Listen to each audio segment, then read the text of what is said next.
Good evening. My name is Cameron Perez Verdilla.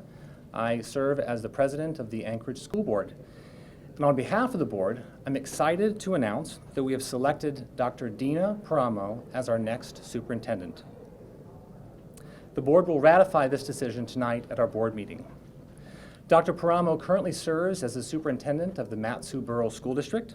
She's in her 25th year in education and has served as a teacher, assistant principal, assistant superintendent, and now superintendent.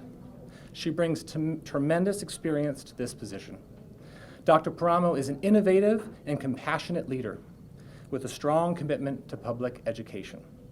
The board was particularly impressed with her energy, innovative ideas, and student-focused thinking.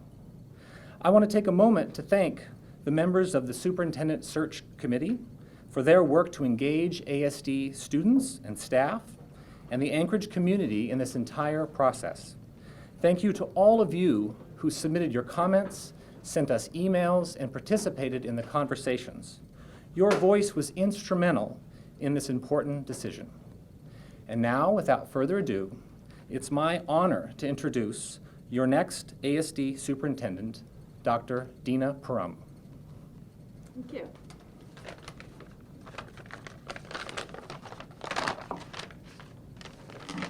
First, I'd like to say thank you all for being here. It's quite exciting.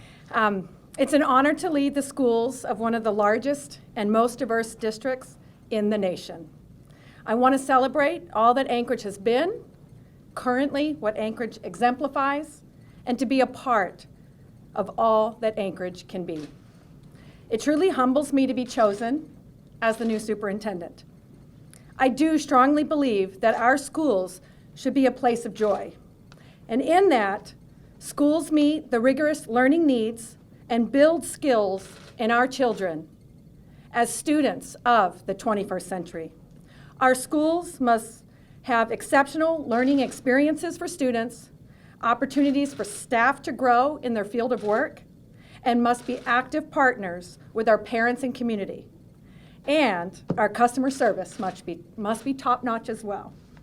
As a superintendent, I know these desires do not warrant forced compliance. Rather, you must inspire this type of belief in an organization. This inspiration will continue to build in our great community with strong support of its young people in their education. Thank you. Thank you, Dr. Paramo. We're open for questions at this time. Can you address how the transition will take place? Sure. So Dr. Paramo's contract will begin July 1st. Ed Graff's contract will end June 30th. But during the month of June, we've put into her contract time for her to work with the administration and the board to meet with Mr. Graff and members of the administration and work with the board to ensure a smooth transition through this leadership transition. Yes? What's the length of the contract and what is the amount that should be paid? Sure. The contract is a 3-year contract. The salary is $235,000 a year.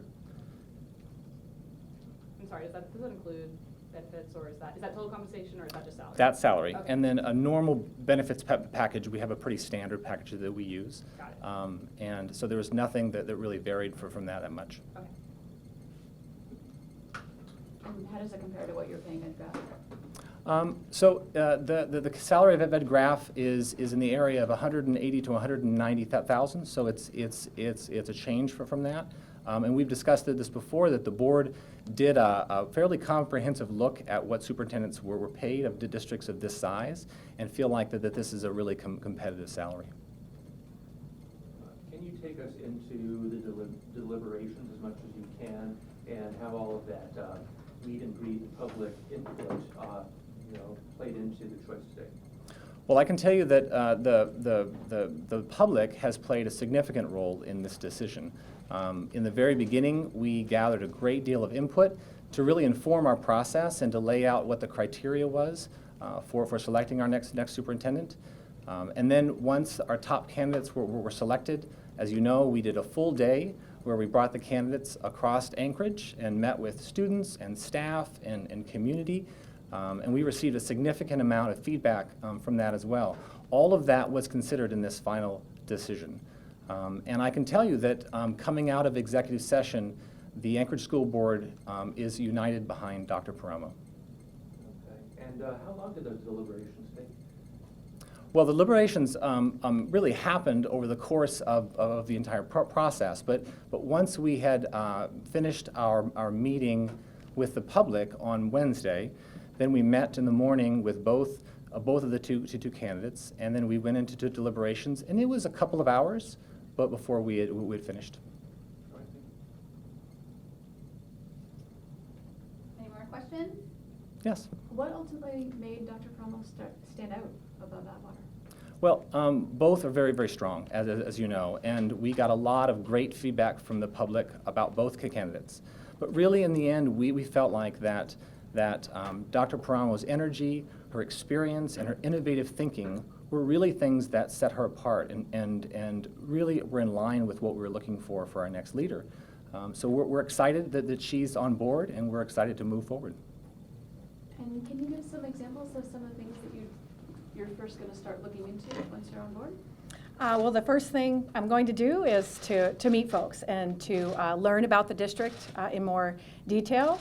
I want folks to share their ideas with me, share their concerns, what they absolutely think is the very, very best thing, and what is it that they'd like to move Anchorage forward, and how we would do that with the district. So it's really to listen and learn, study data. I'm kind of a nerd that way, so I'm going to take a look and listen to what are the experiences and do data inform those, and take a look and see how they work out.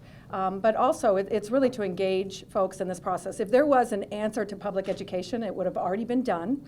Public education is part of the public process, and it really takes the community of students and staff and the community at large to really understand what do you want in your schools and what do you want for your young people. And I'll work to get us to those goals.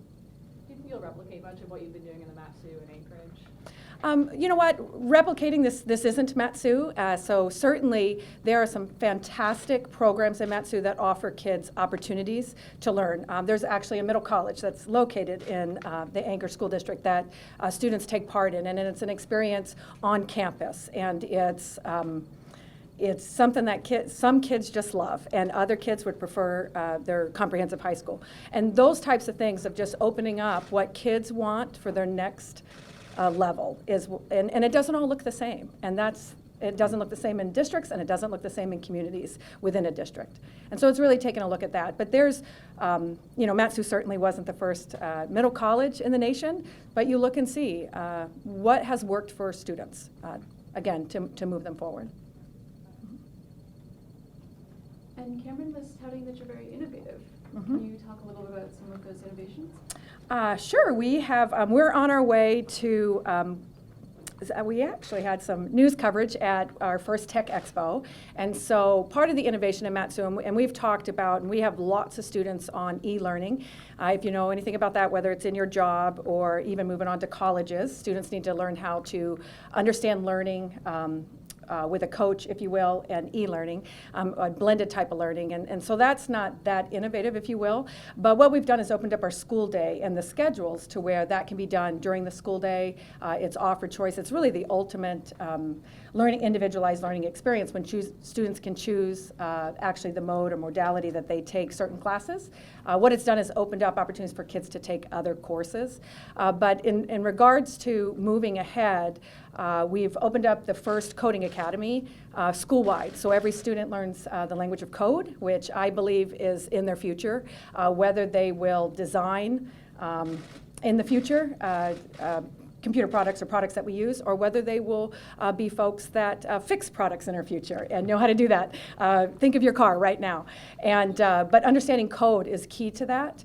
And what we were seeing, and I bet it's ubiquitous around the state, is that computer science isn't that sought after in high school, and yet it's offered in our school district. So how do we build capacity in the high schools for more students broadly by gender, by nationality, by ethnicity, to take part in coding. Well, you have to build it when they're small. You start it when they're young, and so they get turned on by it, and then our goal is to fill the courses.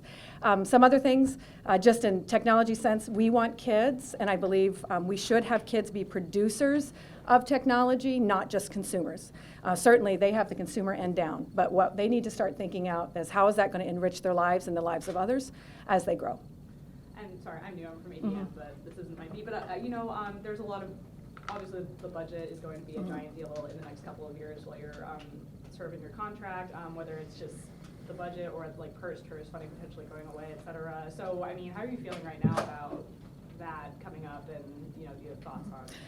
Probably similar to anyone else in our state. It's not a school district problem. It is a state of Alaska concern that we must look to our future and take a look in diversifying our revenue. And so certainly it's not an issue borne by a school district. But by the same token, I don't take hard times in budgets as a time that we step back on kids at all.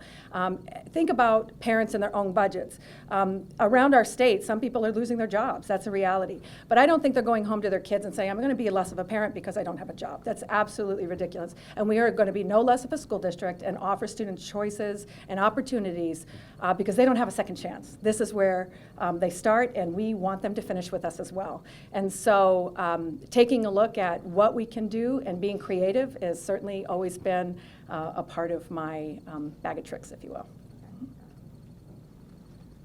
Okay, great. Oh, you have a question, yeah? Hi, my name is Juan San Miguel. I met you. Yes. At Iditarod Elementary School. Yes. Yes. How do you President do? of Alaska PTA. Hola. I represent 4,000 plus parents. My question to you is, what are your thoughts on parental engagement, and especially with the new ESSA law? Well, evidence demonstrates that parents that are involved, their kids do well.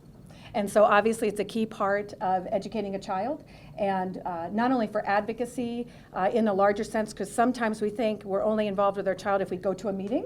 Certainly we want folks to be active and civically engaged, but being involved with children starts at home. It starts with reading to them when they're very young. It starts with setting expectations and understanding their school, and really sharing with their school their expectations of their child as well. So it's kind of full circle, and I'm a parent and have two daughters that went through the public schools, and one's graduating, and I couldn't have done it alone, and I believe that I added value as a parent, not a superintendent as well, to my child's education.